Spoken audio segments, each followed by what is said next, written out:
All right. Okay. Today is March 3rd, 2025, and we're going to do a test review. We've got a couple of questions. So our test is on Wednesday at 1:30 in room C208. And if you go to the exam in your Canvas site, there's a map. It talks about parking. You will have to buy a parking pass. I think it's $2 or $3 to park, unless you already have one. And then I recommend you come a few minutes early in case you have questions, and we'll start the exam probably around 1:40. So come right, 1:25, 1:30, so you can sign in, and then if there's just last minute questions. All right, so I'm going to bring up the practice exam so we can kind of go through it. Can everybody see it? Yes. All right, so I'm going to reduce this down so you can just see me. So we already had a couple of questions on adjusting entries, calculating interest, dates. Dates are super important in calculating the adjusting journal entry dollar amount. So we'll take a look at those. So just as an overview, I always say to students, go back and look at my PowerPoints, go back and look at your homework questions. You can go look at the practice homework. The practice homework will shut off at midnight the night before the exam.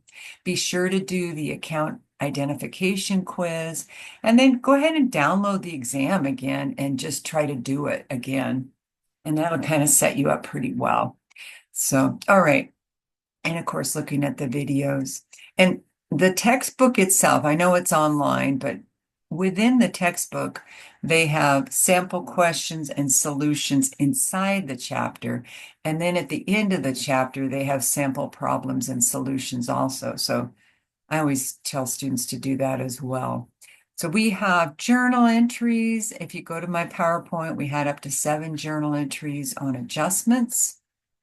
We had, and the adjusting journal entries, I'm going to write that down, JP, depreciation. The adjusting journal entries, like for example, there's 7 sample adjusting journal entries, and then the actual journal entries could be different. So for example, maybe the sample talks about prepaid rent, but the actual one is about prepaid insurance. But the theory is the same. It's just making sure you use the right account title. And a student asked me this morning, do we need descriptions on journal entries? In the chat, put what you think my answer to that is. And the question is, do we need descriptions on journal entries?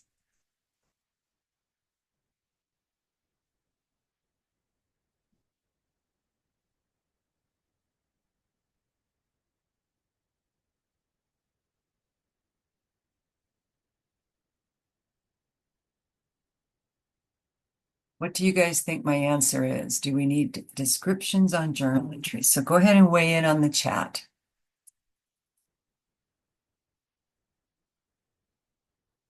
And be sure to direct message me. I've got one answer that's right and one answer that's wrong. Anybody else?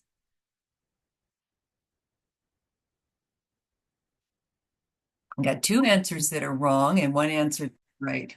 So let me say this. We do not need descriptions on journal entries. Okay, so just to let you know, and we typically don't require them for exams. And I'm going to just send a quick message to Exocel.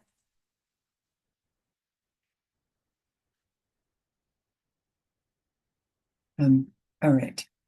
Okay. So this is Accounting 201 review session. So things to remember, adjusting journal entries. There's 4 closing journal entries.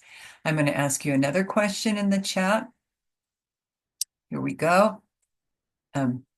After we close the books with the 4 closing journal entries, what is the ending balance in the account income summary. After we close the books with the 4 closing journal entries, what is the ending balance in the income summary account?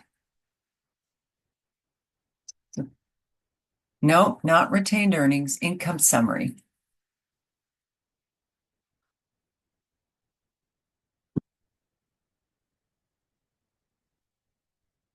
And while you guys are working on that, I'm going to give you a minute to work on that. So I am going to